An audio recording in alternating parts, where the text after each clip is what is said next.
स्वाराज्य साम्राज्य विभूतिरेषा भवत्कृपा श्रीमहिम प्रसादात् प्राप्ता मया श्रीगुरवे महात्मने नमो नमस्तेस्तु पुनर्नमोस्तु नमो नमस्तेस्तु पुनर्नमोस्तु नमो नमस्तेस्तु पुनर्नमोस्तु नमस्तस्मै सदैकस्मै कस्मै चिन्महसे नमः यदेतद्विश्वरूपेण राजते गुरुराजते यदेतद्विश्वरूपेण राजते गुरुराजते। Harish Om Tat Sat Jai Guru. I am supposed to speak on the concept of Atma on the basis of Kathopanishad. Now Kathopanishad, the story is very well known, so I believe all of you know about it, but still to have a continuity, I will just briefly talk about a few things there. Because Nachiketa is one of the most famous boy in our country, I think. Everybody knows about Nachiketa. He was extremely, at a very young age, he had lot of samskara, which made him fit for the knowledge of truth, knowledge of the Atma. So the story part, although we take it as a story, the story part is very important to know who is a fit sadhaka, who is fit for absorbing and actualizing the knowledge of the truth, knowledge of our own real identity, the Atma. So it starts with, the Upanishad begins with Nachiketa's father, who was a great ritualist, and he was performing a great yaga, but not doing it according to the Vedic prescription. He was flouting some of the basic rules of performing a yaga. He was gifting the wrong cows to the priest who had done the yaga for him. Now, seeing that, Nachiketa understood that his father is doing something sinful. And his mind was immediately thinking how to save my father. The Upanishad says, seeing the scene, Shraddha dawned in Nachiketa's mind. Shraddha avivesha. Shraddha dawned in Nachiketa's mind. Shraddha in Vedanta, we say, Shastreshu Guruvakyeshu Bhakti Shraddha Nigadyate. Now, actually, the Shraddha in general, it means what we value in life. Shraddha, Bhagavad Gita says, Shraddha mayoyam purushaha yo yat shraddha sa eva saha. The human being are actually made of their shraddha. That means whatever they value most. Externally we may look various ways, we may look different in very many ways. But internally we are what our shraddha is. That means what we value in our life maximum. If we value money, our internal being is made of money.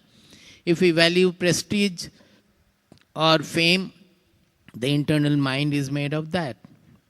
So, actually a person is an embodiment of his shraddha. The whole life, our life depends on what we value in life. Even those who are taking to spiritual path also, their path as well as goal will be largely governed by what they are giving the maximum value in their life. If we give only studying more and more Shastras and becoming an erudite scholar in the Shastras, then they will become like that because they value that to be most. If somebody wants to become like the Atma, the purest form, free of all impurities in their character, free of all impurities of the mind, all the constrictions of the mind, then they will become that. So, here the Shraddha means whatever the scriptures say and whatever the gurus say, valuing that to be the supreme in life. So Nachiketa was a boy of that kind. So he immediately found that his father, although he is performing the yaga to go to the heaven, the best of the heaven, he will finally be taken to the worst of the hell because he is doing absolutely wrong. And he humbly approached the father and asked, "Oh father, to whom will you give me?" Because he knew that the best of the gift is gifting a son who is a very good son. Gifting a son is the most valuable. So if the father gifted the son, by that he will offset the sinfulness gathered from gifting the wrong things to the priest. But the father understood that father's mind was completely overwhelmed with whatever he was doing, the constricted mind. Nachiketa asking again and again, the father got angry because he understood that the boy has understood, I am doing something wrong. And the constricted mind, immediately the stealth will work, covering whatever wrong we are doing, that will come into play. And whatever the desireful way, that getting obstructed, they will become. Whenever the kama is getting obstructed, that will result in krodha. So father became angry and he cursed the boy. He said that I will give you to Yamaraja. That means I will give you to the death. To death. It means cursing him to death almost. Now Nachiketa was in trouble. Since the father has said that I will give you to Yamaraja, Yama, to prove the father's word true, he had to go to Yama. The boy wanted, just like Rama, as the Dasharatha said that I will send him to Vanavasa. To prove his father's word true, Rama decided to go. He cannot refuse. Even when Vasishtha Deva said that no, you put your father into prison and rule the kingdom, he did not agree.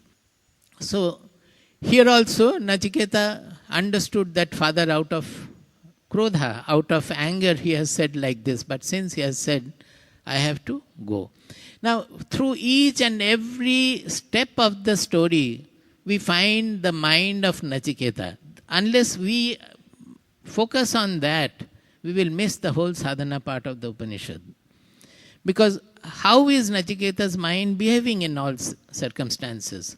When he has to quote death, what is he saying? He is saying that people are getting born and dying like the seasonal herbs and bushes and paddy. That means every season they are growing and every season after the season they are dying. So what is so great about death? This is what a simple one sentence he has uttered, but we have to understand everything. When we have to face death or there is some danger or anything, can we think like that? Is it not that our trouble always is we give too much importance to our own demands, our own desires, our own greed and whatnot? Nowadays, often I have to address the students and all, students and teachers also. And their question is how to get rid of the stress and nervousness and fear of, in their case it is exam. In the elderly, little elders, it is the fear of getting a good job, fear of getting knocked off the job, or fear of getting a proper position. Everybody is suffering from stress and fear. I have thought about it quite a lot. Why is it like this? And I have found that it is the selfishness, the self-centeredness of the society which is making people more and more stressful and fearful. Because we are always bogged down to our own greed, our own ambition, our own position, money and whatnot. So we are always, our focus is not on the present. The boy who is supposed to study, his focus is not on study. What will happen in the exam? And thinking about it, worrying about it, he is finally not able to prepare. He is not able to write the exam also. Everywhere, if we see, you will find that this constriction, that mental constriction, self-centeredness, selfishness, our own, the importance, as if in the world nobody else is there, we are alone there. Is it not so, all of us? We forget that the world consists of so many things and I am nobody there. But Nachiketa is thinking, when he has to quote death also, he is thinking that what is so great about death? People are dying, people are getting born. I will be one of them. What is wrong there? Just from this one behavior also we can learn a lot. This pictures our sadhana, what is the meaning of sadhana. Anyway, I will not go too much into the story and the details. Finally, he goes to Yamaraja, and Yamaraja was not there. This is the story part of it and mythological part of it. He waited 3 days and 3 nights till Yamaraja came back. Yamaraja was very much shocked seeing that such a pure brahmacharin had been neglected like this. So he wanted to get rid of his sin by giving him 3 boons. Nachiketa was not interested in boons. It was Yamaraja who wanted to give him boons so that he can get rid of his sinfulness in not looking after the brahmachari. His palace had done something wrong. They had not looked after the brahmacharin. But he, being the CEO of the palace, it is the responsibility belongs to him. Now the 3 boons he asked, we should watch that also. The first boon Nachiketa asked is about his father who has done absolutely wrong to him. He is thinking of the father, how can my father be happy and fulfilled? The first boon he asked for is, may my father be freed of the anger. Vita manyuhu. May my father be freed of anger. Why? He could have asked so many things. But the father, he understood that the father is suffering because of his anger. And sending me here, father must be suffering all the more. Let me first of all look after his mind. Let his mind be all right was the first boon he asked. The second boon he asked for a particular kind of a ritual which is for the good of the society. Those rituals are to be performed for the welfare of the society. And only in the third boon he asked for the knowledge of truth or the knowledge of the self or knowledge of our real identity. Here, what I want to point out is that everybody thinks that sannyasin means they have left the house, they have not cared about their parents, they have not cared about their own people, they have run away from everything, they don't think about the society. The true sadhana is not like that, exactly opposite. A real sannyasin will be very much concerned and careful about all the people around him. His own family people, parents and all.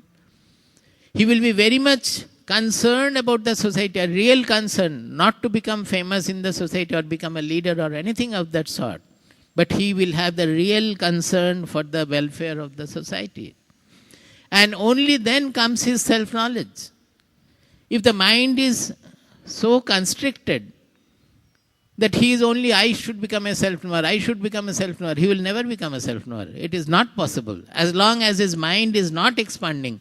Because what is this self-knowledge? The self is finally the universal self. That is our identity. The Atma is universal.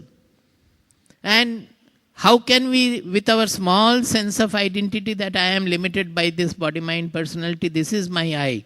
How that I can become universal I? It is only through a process of expansion. That I has to grow more and more. It should embrace the whole world. It should become vaster and vaster. Then only his I becomes the real self. So it's a continuous growth and expansion of the I feeling in us.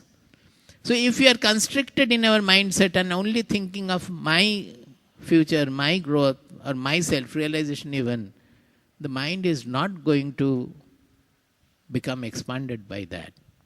So in the boons he asked also, we understand this.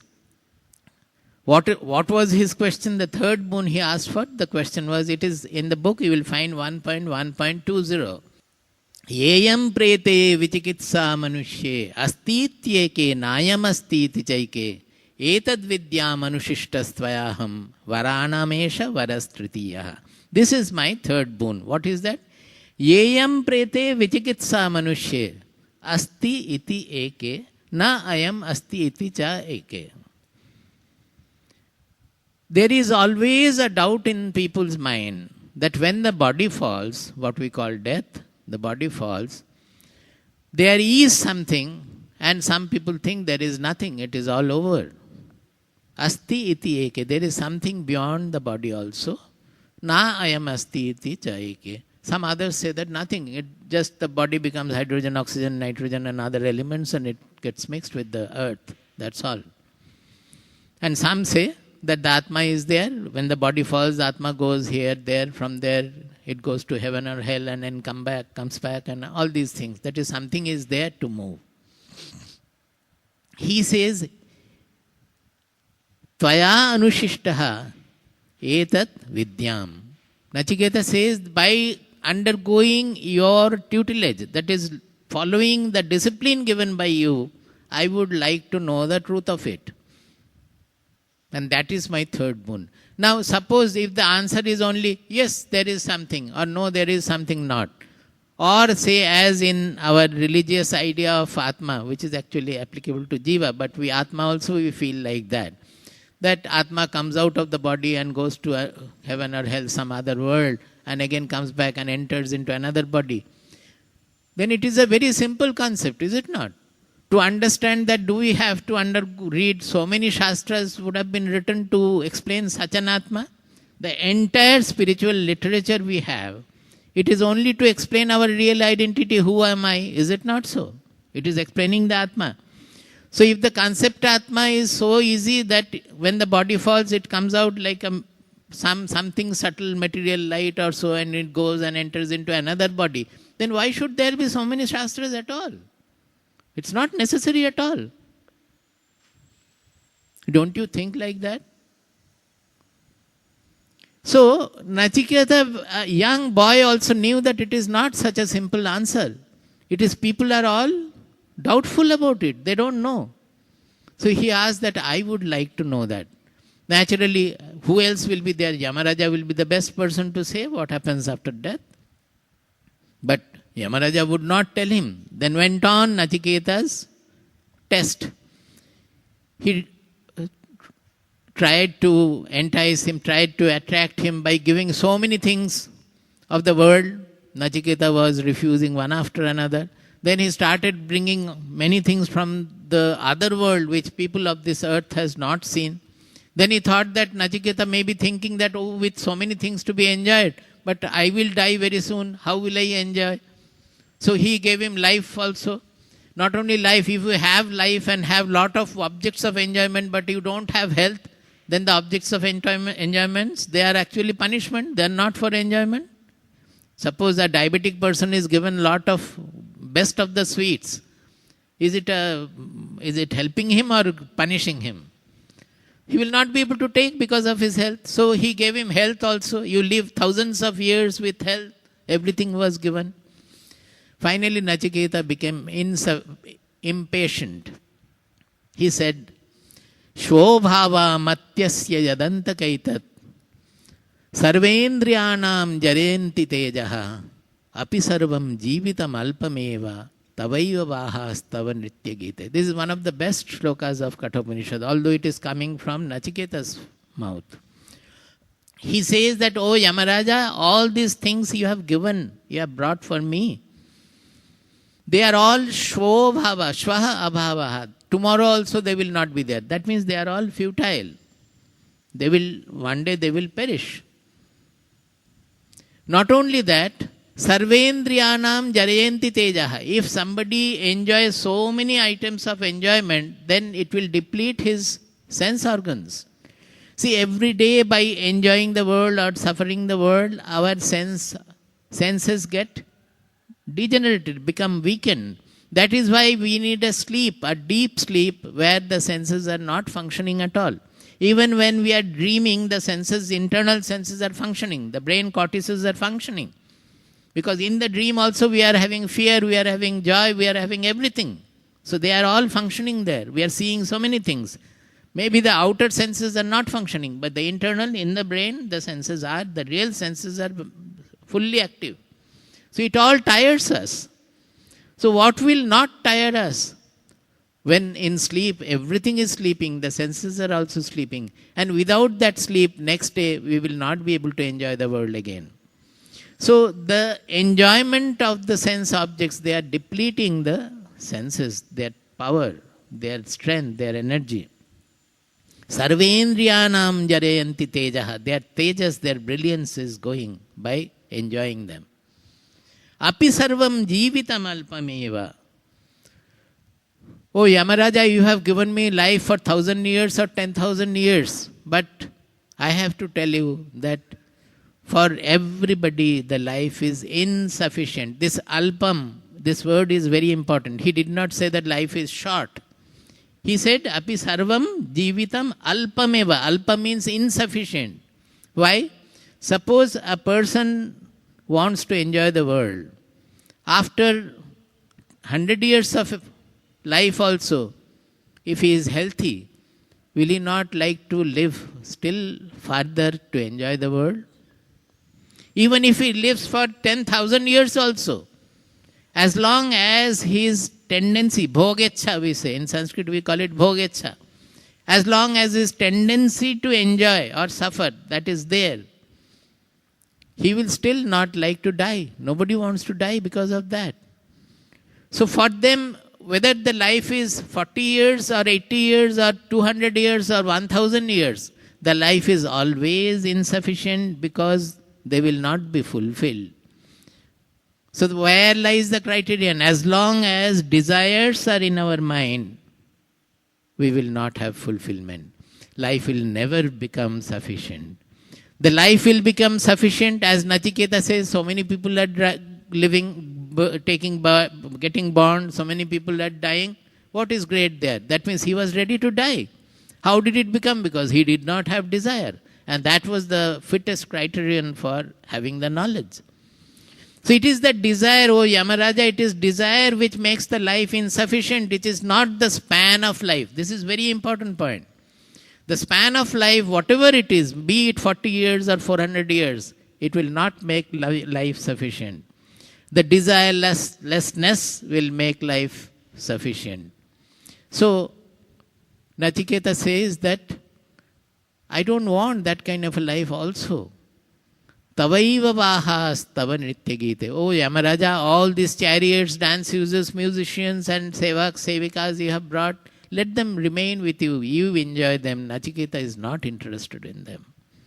Na vittena tarpaniyo manushyo. Man can never be satisfied by vitta, by any property or any enjoyment, objective enjoyment. Now, hearing that, or rather being chastised like that by the 7-year-old boy, Yamaraja started giving him some message. But he still was not telling him anything. He was telling what are the things, how a seeker should lead his life properly, what are the things which will take you to the auspicious goal, what are the things, if you choose, it will lead you to inauspicious, and everything he was telling. Again, Nachiketa became impatient. After hearing all this, he comes up with his second question. Now, in the whole Kathopanishad, Nachiketa has only these two questions. The first is, when the body falls, some people say there is something, there is not something. So, what is the truth? I would like to know. The second question is much more erudite question. To understand that question itself, we have to be very attentive. And it goes right into the core of the Atma, the Tattva, the core of the truth about our real identity. He said, Anyatra dharmad, anyatra adharmad, anyatra asmat krita kritat, anyatra bhutatya bhavyatya, yat tat pashyasi tadvada.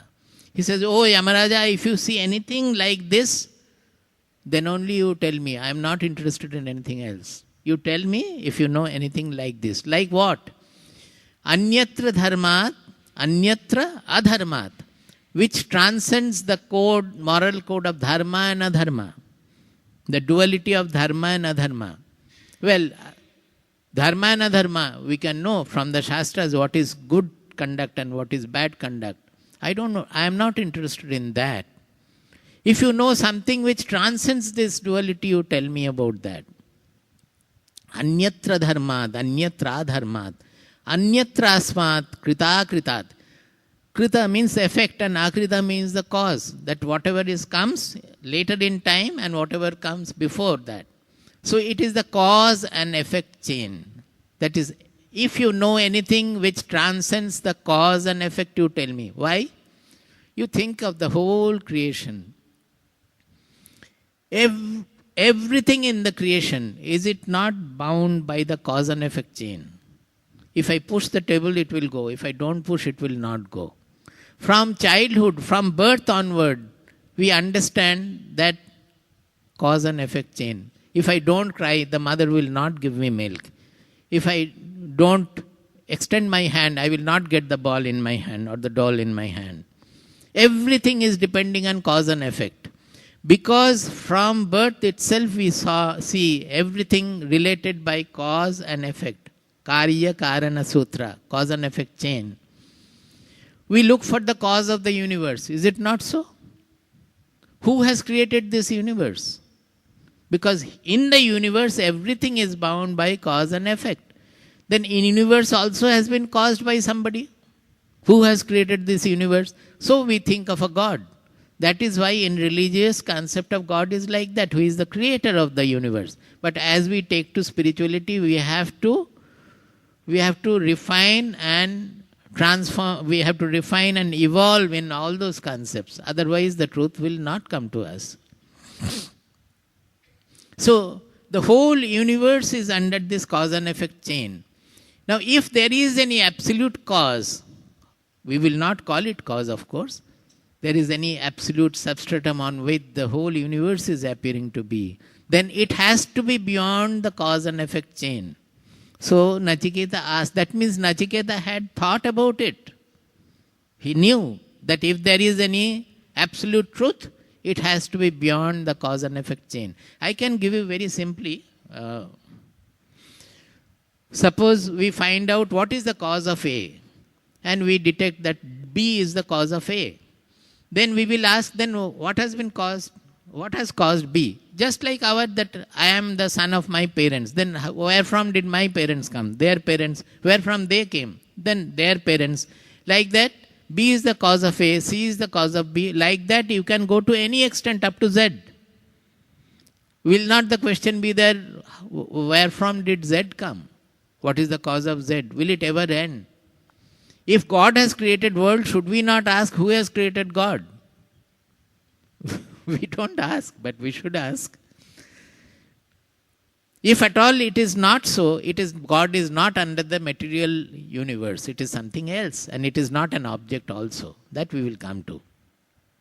So, Nachiketa asked, if you know anything which transcends this cause and effect chain, you tell me about it. Because he knew that the truth, to be absolute, it has to be beyond cause and effect chain.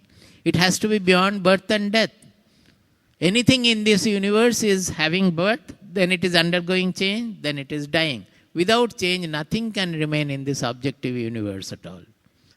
Anyatra bhutacha bhavyacha, which is transcending past and future. Bhuta means past and bhavya means future. If you know, Yamaraja, anything which transcends time, past and future means which transcends time, which is not limited by the time at all. See, this time and causality are intricately related, because whatever precedes in time we call cause, and whatever follows in time we call it effect. Causality and time, they go together. Now, in case of time also, if you go far back also, you don't find any beginning of time. How will you know the beginning of time? Because then you have to tell that at that time, the time started, then time was already existing. Is it not? How can you say the time started at that point? That is also then under the time. So the whole myth is created with this causality and the time. and the truth has to be transcending all of them. Mind you, Nachiketa is asking this question. Now, Nachiketa may be just a fabricated figure. It's a imagined character. It might be. But can you extend your imagination to think that our people, our rishis who have written down or composed this Upanishad thousands and thousands of years ago, then when there was no civilization on earth, any other place, they have written these things? I want all of our country people only to appreciate these, particularly the intellectuals, those who poo-poo our Shastras. Let them think, let them understand what is this. Why, where lies rationality? Let them understand. Let them reply to these questions. This is the thought of our rishis, which have been coded thousands and thousands of years ago. This is our country. And not only in one place, in so many Shastras, everywhere. We have to only pick it up and see, and we should have the imagination to think that how did they contemplate this?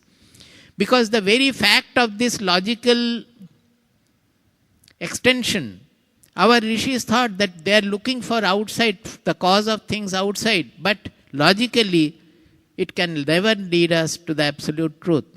So cause must be somewhere else. Then they got, what else is there other than the objective universe? It is the I who is knowing the universe. Not the body-mind limited this I. That body-mind personality also is a product of nature.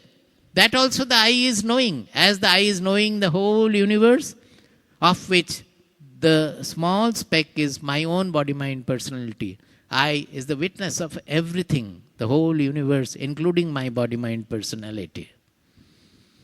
So how could they think that there must be something which is beyond this objectitude? What is there? That is only the consciousness, which is the revealer of the world, revealer of our mind, revealer of our thoughts, emotions, intelligence, everything. And that they traced, and that is how they were finally fulfilled. We should understand that this happened thousands of years ago. We should have the intelligence and imagination to understand where was our civilization, what is the greatness of our civilization. So we don't have to look into great statements anywhere. These are all simple questions of Nachiketa. Only two questions are there. One is, what happens when the body falls? The other one is, if you know, O Yamaraja, anything about this, which transcends the duality of moral code, dharma, adharma, honesty, dishonesty, all that good, bad, etc., all the dualities. If you know anything which transcends the causal chain, actually this causal logic, we call it infinite, what is that? I forget. In Sanskrit it is called anavastha doshaha, infinite regression. Anavastha dosha, that means this causal logic cannot stand anywhere. There is no foundation on which it can stand. It will go back as long as you want. So this logic cannot take us to anything absolute. Absolute truth cannot be had by this logic. So it is called anavastha dosha in Sanskrit. And in English it is called infinite regression. It will never stop. So they understood it and they thought that what is there other than these objective things? I, the consciousness which is looking at the objects and making all these conclusions. What is that I? Who am I? Let us first find out that. And Kathopanishad clearly states that Paranchikhani vetrinat swayam bhuhu tasmat parang pashyati nantaratman kaschid dhiraha pratyega atmanam aikshata avritta chakshuhu amritatvam icchan. He said that the Brahma, the creator, has created all the Indriyas as outgoing. So it is not our fault. It is creator's cleverness. Vetrinat, neglecting us, considering us like a blade of grass, he has created us like this. Therefore, we all look outside, never looking within, that who am I who is seeing this multifarious world, never worrying about it. But, there is a big but. There are people, dhiraha, there are wise people, there are intelligent people who were not satisfied with it. Seeing the whole world to be fleeting, everything is under birth and death and changefulness and perishability. is there nothing which is immortal?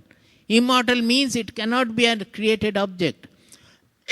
In the created universe, nothing can be immortal because the whole universe is created. Everything is undergoing change. To be immortal means to be changeless, means it has to be transcending causality, it has to be transcending time also. Such is the truth. So he says that to find out this amritatva, the immortality, they looked within. Avritta chakshu. It is not just the closing the eyes. It is the focus changing from outward focus to inward. They looked within. And what did they find? Pratyag atmanam aikshata. They discovered the pratyag atma. Pratyag means inward. Generally our parak means always outward. Pratyag means inward. Looking inward, they found the atma. Now, looking inward they found, but when they found the Atma, then there is no inward, outward, anything. The whole universe appears in that consciousness. The universe which contains our body, mind, personality also. So the body is in that Atma, not the Atma is in the body. The body is in that consciousness, not that the consciousness is in the body. This is the real consciousness our Shastras speak about. That is the Atma. Now, Yamaraja replies Nachiketa after uttering 1 or 2 verses that all the Vedas, whatever they speak about, it is for only this end, not to make you great scholars and pandits or anything, but to tell you about this truth, who you are, and by knowing which we become fulfilled, we get rid of all our contradictions, all our problems. Not only that, the society also in that case would behave in the manner that there won't be any strife anymore. So it is a solution for the individual life as well as the society, for the whole world. And also there is an important verse there. He says, Etad alambanam shreshtham, etad alambanam param, etad alambanam jnatva, brahmaloke mahiyate. That the truth which is represented by Omkara, that Om is, alambana means refuge, support, what we hold on to. Now it very much depends on what we are holding on to, where we are taking refuge. He says you have to consider this truth, the Atma or your own identity or the absolute truth which is the substratum of the whole universe, that to be the highest and the greatest and the supreme refuge. Once you take it as the supreme refuge, you cannot run to the astrologer or to the temple or to the president or the prime minister. They are all secondary. Our primary refuge is this truth, this Atma. Then only when we hold on to it as the primary refuge and the only refuge, the supreme refuge, then only we will have the infinite courage, stability and whatnot. Whatever we want, we can get from it only. Etad alambanam shreshtham, etad alambanam param, etad alambanam jnatva brahmaloke mahiyate. Here there are very subtle truths involved. This truth is not like any other, this knowledge is not like any other knowledge. Suppose I know the watch, how it is made and all. By that, will I become the watch? No. I will remain I. The watch will remain different from me. But the whole spiritual subject, all the Shastras, what are they discussing about? They are discussing about whom? Atma, which is our real identity. Is it not? That is what we are in reality. So, more and more we come to know of this Atma. There is a change taking place, a transformation taking place within. What is that? We are becoming the jnana. Here the jnana and the jnata, the knower and the knowledge, they are slowly becoming fused. When I completely know the Atma, what has that Atma become? It has become myself. The whole knowledge had got fused into the knower. So, when we hold on to it, we may not know the truth of it, the vastness of it, the tremendous power of it, we will not know. We start with the practice. Suppose you go to a guru and guru has given you a mantra, a bija mantra or something he has given. When you accept the mantra, you accept with the faith in guru that here is somebody who knows better than me, who will take me to the ultimate goal. But you don't know the power of the mantra he has given. Now, if you practice the sadhana given by him in doing the japa or the mantra or contemplating on the mantra. As you do it more and more and more, the mantra unfolds in you. You start understanding the power of the mantra. Is it not? Finally, what will happen? The mantra will get completely unified with you. The mantra will become live in you. You will understand who are you. That the mantra will become live in us. So, etad alambanam jnatva brahmaloke mahiyate. Brahmaloke mahiyate, they have said, actually you become Brahman. That is when we are taking the refuge with full, giving it the supreme position in life, giving it the supreme value in life. This is very important. Without the supreme value, giving the supreme value, nothing will happen. We have to give in. Otherwise, always the marriages and the parties and money and other things will become important in life. Never Atma will become important in life. Am I clear? No. The moment you give it the supreme position in life, it will take, everything will be pervaded by this. And then it will start unfolding in you. And finally, it will take its full blazing form in you. Then the mantra, you become mantra siddha. That mantra becomes live in you. Saying that, he is replying the two questions of Nachiketa together. He says, na jayate na mriyate va vipaschit. Na jayate mriyate va vipaschit. Nayam bhutva, nayam kutaschit. Na jayate mriyate va vipaschit. Nayam kutaschin na babhuva kaschit. Because similar verses there in Bhagavad Gita also, a little different, so we get often confused also. Ajo nitya shashvatoyam purano na hanyate hanyamane sharire.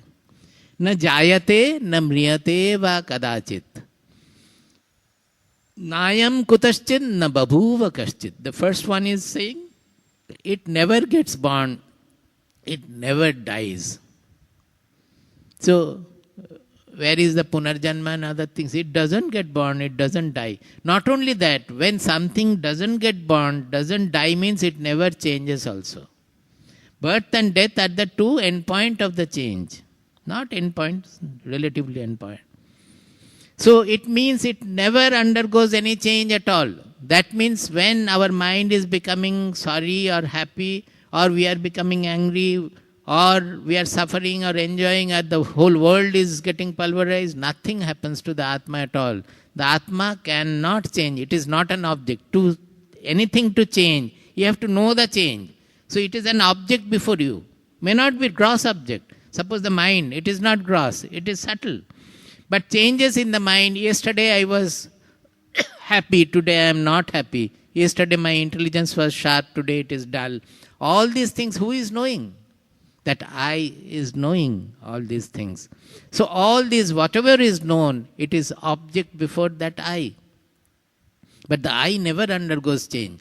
Suppose with our mind becoming sorry, the I also had got changed, then we will not know the change of the mind at all.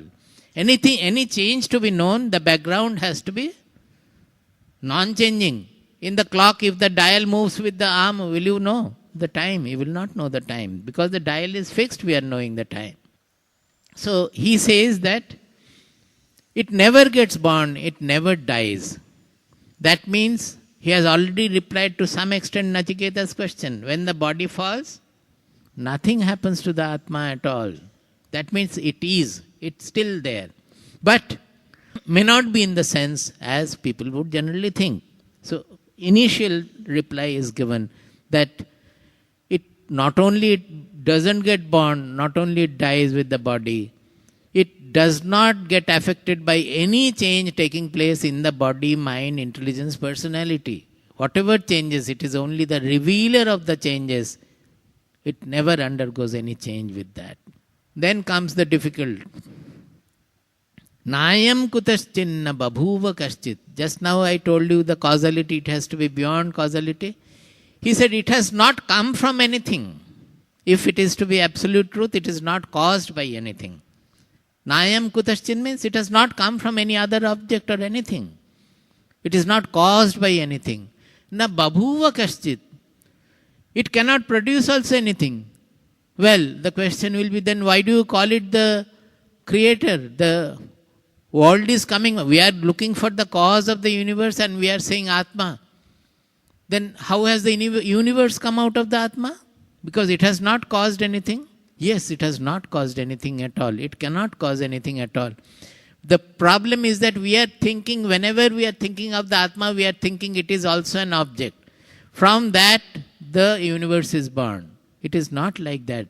The whole universe is appearing in the consciousness. It is called Vivatta Srishti. It is not Parinama Srishti. It is not whole creation is not a causal creation. How do we know? You go into just deeply think about it. Even the world we are interacting with, is it the outside world or the world which is appearing in our consciousness at the outside world? It has to appear in our consciousness, then only we can interact with it. We can know it, otherwise we will not know. To know anything, it has to appear in the consciousness, whether it is external world or internal world of mind and intelligence. Both cases. So, it is called Vivatta Srishti, that the world, it is not causing the world in the material sense. The world is appearing in that consciousness, in the Atma. Ajaha means unborn, which doesn't have janma. Don't ask about punarjanma anymore. Atma doesn't have janma at all. No question of further punarjanma. Nityaha means it is transcending time. Nitya means always the same. Shashvataha. Shashvata means not undergoing any change at all. In the object field, in the entire objectitude, in the entire universe, everything is changeful. You won't find a single entity which does not change. Even the space also, it will undergo change. The Atma, the revealer of entire objectitude, is the only thing where we cannot even think of a change because it is not an object. It is I, in which the whole universe is appearing. Puranaha. Puranaha means ancient. But Puranaha also means here in the sense that which is always new. The real ancience is which never becomes Purana. Our Puranas, Bhagavat, Srimad Bhagavat Purana, is it not? It is called Purana. Because it will never become old. It is only talking about the Atma which is always new, ever new. So Purana means ancient, ancient means beyond time. And at the same time it means never changing at all. Always it has been the new. So all our Shastras are actually Puranaha. They are all ever new. Because they are talking about the Atma which is immortal, which is ever new. Na hanyate hanyamane sharire. Even when the body falls, nothing happens to this Atma. In this reply, he has replied both the questions of Nachiketa.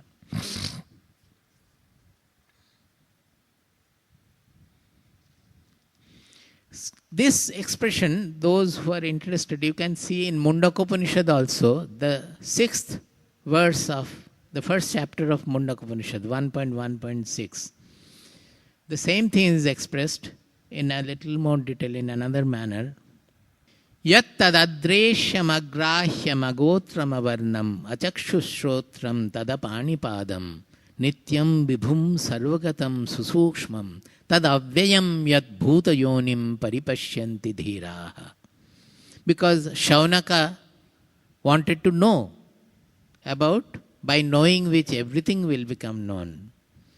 So Angiras is replying his question. Right in the beginning, he is giving the ultimate statement. Then again he will start from the beginning and go step by step. He says, Yat tad adresham agrahyam agotram avarnam. That means which does not have any of the properties of the objects we see. It cannot be seen, it cannot be heard, it cannot be touched, it cannot be tasted, everything. Agotram, which does not have a causal chain, that you cannot find in all other things in the universe, you will be able to find out where from it has come. It has become like this. From the elementary particles to this glass, what has happened, you can find out. But in this case, there is no such chain at all. A varna, the color is important for differentiating, fragmenting the world. Everywhere, because there is a difference of color, we are able to identify what is what. If it has no varna, means there is no fragmentation, you cannot determine anything. That means it is not an object as we think of. It is not in the objective universe at all. It is not to be confused with the objects. Then he says, not only it does not have any property of the objects, it does not have any of the indriyas by which the objects are known also. Achakshu shrotram tadapanipadam. It does not have eyes, it does not have ears, it does not have hands, it does not have feet. Like our Puri Jagannath. It has eyes but not looking, focusing anywhere. But it doesn't have hands and feet. So you cannot call it an observer also as we are. It is not like that, a personality like us. Nityam, again, transcending time. Vibhum, transcending form. Vibhum means who has become all the forms. That means transcending forms. Sarvagatam, that means all pervading. How can it become all pervading? Actually, all pervading we can say space and other things objectives. It is not really all pervading, but the all is appearing in the consciousness. All is appearing in the Atma. Susukshmam.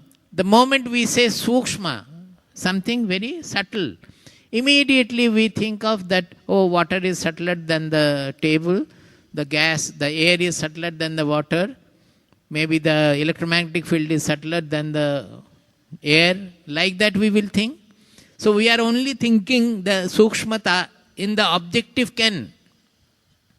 But this Atma is not in the objective ken. It is transcending this relative sukshmata also. Because it is projecting the grossest object and the subtlest concepts also. The concept of the God also is in the Atma, in the consciousness. And the grossest mountain is also appearing in the Atma. So it transcends all the concepts of gross, subtle, everything. That is the susukshmam. So in studying the Shastras, we have to be very attentive in all these cases. It is not the objective comparative study they are saying. We have to look at always at the transcendental level. Then only we will be able to focus on the Atma, which is transcending all objectude. It goes on like that, but I think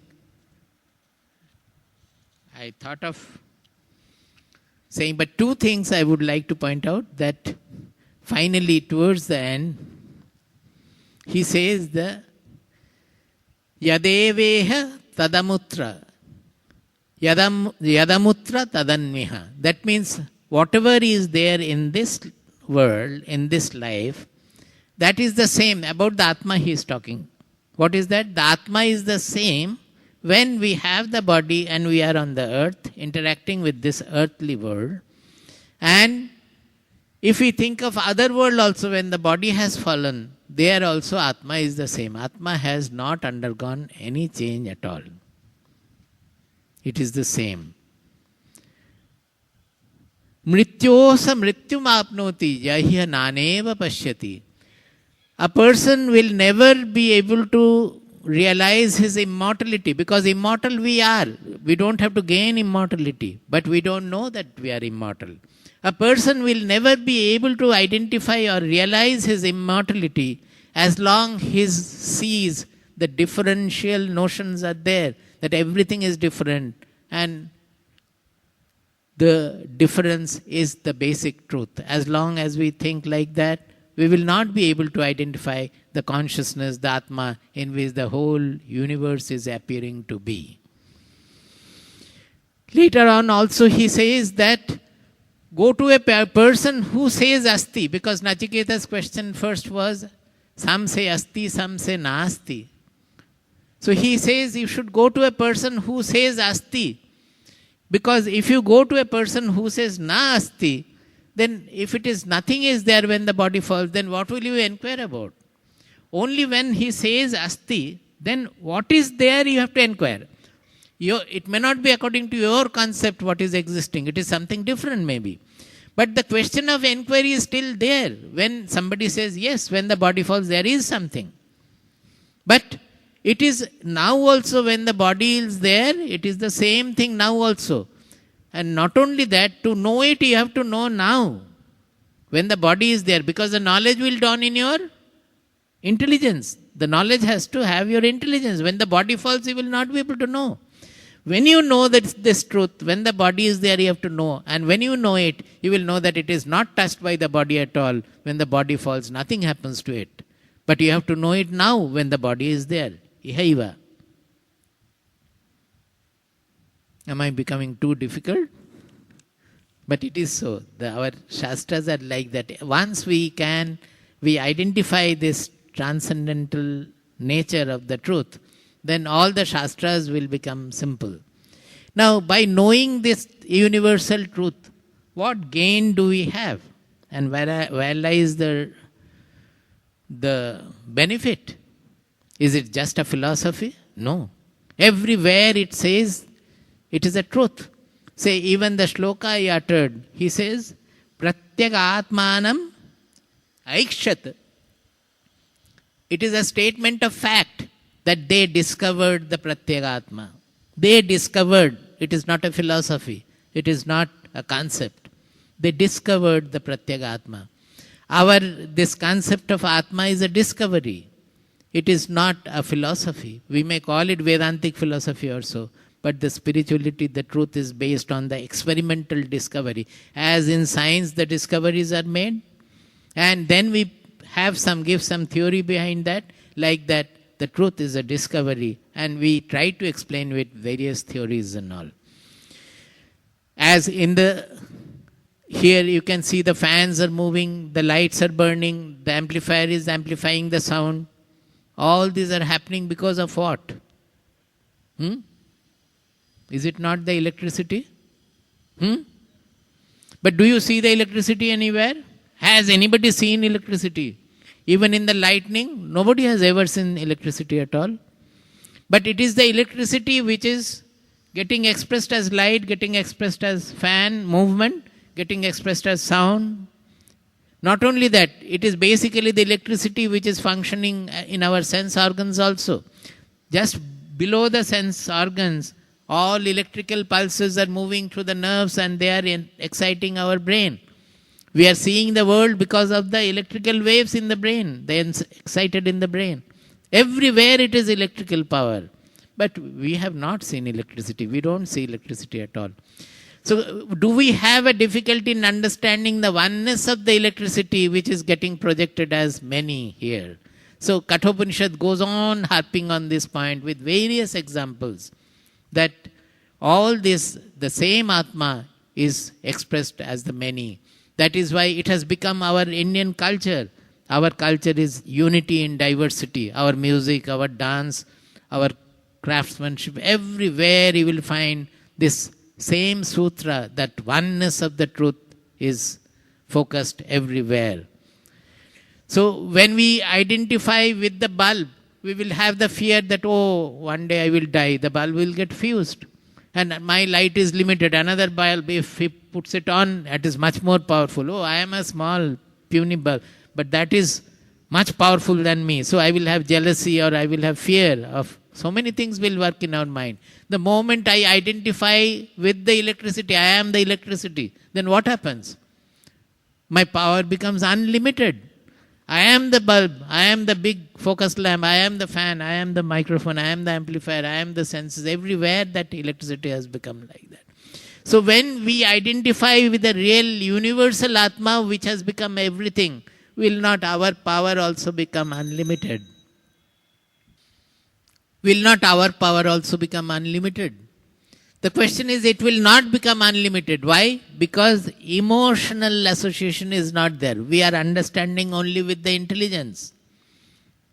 That the Atma has become everything. If at all we understand, we will understand with the intelligence. That will not give us the dimension of the Atma. To have the dimension of the Atma, it has to be a first-hand discovery. We have to discover it ourselves, that this is what we are not told by the Shastras, not told by the Guru also. It has to be my own discovery. Then only the emotional association will be there. I will feel vast like the universe. Everybody I will be able to embrace. Everybody I will be able to love. I will not have any more running after anything. Nothing from the world I will ask for. that bhogecha will not be there. We always say that we are born with two things. One is an insufficiency. We call it abhava bodha. Abhava bodha. Abhava means miss something. Insufficiency. That is why we are looking for happiness from here, there, etc. And along with that, we are born with a delusion. What is that? The moha. What is that? Something from the world will fulfill me. Always we are thinking, we are looking for happiness. And we are thinking that something from the world one day will fulfill me, will make me happy. But has anybody become happy by getting anything from the world? Look at the whole time frame. Anywhere in the world has anybody become happy by gaining anything from the world? Become fulfilled, permanently fulfilled. Are not the rich people still want something? They are more disturbed. Are not the most famous people still disturbed? They still look for something. Only when we know that everything is within, the source of joy is within, the source of happiness is within, we will stop looking outside for happiness. And then we will become fulfilled. So that is the emotional association which has to be there. That to know that I am the electricity or I am the Atma, like that. Suppose there are waves on a pond and you are seeing the moon reflected in the waves. Will not the moon move and dance with the waves? The reflection of the moon? The light will, the moon or sun, whatever. It will dance, sometimes become half, sometimes become 3/4. And with the fall of the wave, it will die also. So is the moon dying, changing like that, or is the changes are all in the waves? Like that, whatever changes are taking place in the body, mind, personality, they are the body, mind, personality, not in the Atma at all. Atma is like the moon shining above. Nothing happens to it at all. Suppose a mirror, you put a mirror in the sunlight coming. The mirror will reflect the beam. With that reflected beam, you can see many things. Can you not? You rotate the mirror and see many things. Now the mirror starts thinking that this reflected beam is coming from me. Is the mirror right? Not at all. Where from the light is coming? You put millions of mirrors there in that light. All will have their own reflected beam.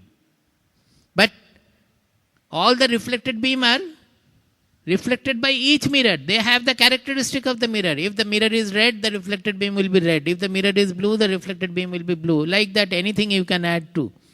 But where from the light is coming? Is there any color? Is there any change? Suppose the mirror breaks. It is dying. Mirror breaks. Anything happens to the light there? Nothing happens anywhere. But the mirror dies. So, because as long as we are identifying with the reflected beam, we are thinking that I am going to die. Or my light is not enough, the other mirror is more powerful and all that. But when we turn the mirror and trying to look at that just like that shloka, Paranjikhani, that pratyagatmanamaikshata, what are we doing? With the consciousness now it is revealing the world, revealing the external world of objects, internal world of thoughts and emotions and all. The same awareness we are trying to focus within to find out where from that light is coming, where from that awareness is coming. Just like turning the mirror towards the real light. This is what we do in samadhi, in practice, in meditation. What do? We try to look at the I to discover I. But can we discover I as different from me? You cannot. Then that is not the I. It is an object before you. So just like that, when we understand that this reflected beam is not I am, but it is the light which is coming from there, we will have that vastness of non-changing revealer position for us. Similarly, when we understand that I am the moon, not the reflected moons dancing on the waves, we will get tremendous stability. That we understand that the sukha, dukkha, anything happening in the world is not going to disturb me at all. I am not getting touched by anything happening in the world or anything happening in my life, in my situation around. So we become absolutely impenetrable, unshakable in our in our stability, in our realization. That is the emotional association we look for. This is what in Bhagavatam, right in the beginning, in the first chapter, in the first skanda, second chapter, 11th verse, it is said, Vadanti tat tattva vidaha tattvam yad jnanamadvayam brahmeti paramatmeti bhagavaniti shabdyate. Whatever we call Bhagavan in the religion, or Brahman in our Vedanta, or Paramatma by the spiritualists, they are all nothing but the Advaya Jnana. Tattvam yad Jnanamadvayam. What is that Advaya Jnana? We are studying about Jnana as the Atma. We are calling it the Jnana of Atma, Jnana of Brahman or Jnana of Atma. By knowing more and more, what has to evolve is my own identity. That whatever feeling I have about my I-ness, my amness, that has to undergo a change. That has to expand, get purified, get rid of all changefulness. It should become more and more impersonal, universal, and whatnot. Then what happens? That jnana gets fused with the jnata, I. Advaya, it is in that sense, it is not the Advaita philosophy. Advaya jnana is the realization that the jnata and jnana are not different. We call it Triputi Nasha also. The knower, the process of knowing and the knowledge, they are all the same. They are all identical. So that itself is called the Paramatma. That itself is called the Brahman. And that is what in religion we regard as Bhagavan. Even Bhagavatam, right in the beginning, he points out to that. This is the aparoksha jnana. We have two kinds of jnana generally, paroksha and pratyaksha. Pratyaksha means right in front of the senses. Paroksha means whatever we infer. Most of our knowledges are inferred. The scientific knowledge is mostly inferred. Nobody has ever seen an elementary particle. It is all inference. That is why sometimes they say it is wave, it is particle, then it is a probability wave, or then it is this or that, or so many things. These are all inferences. I would go to say that even light is an inference. Has anybody seen light? We don't see light. We see an object when it reflects or scatters light.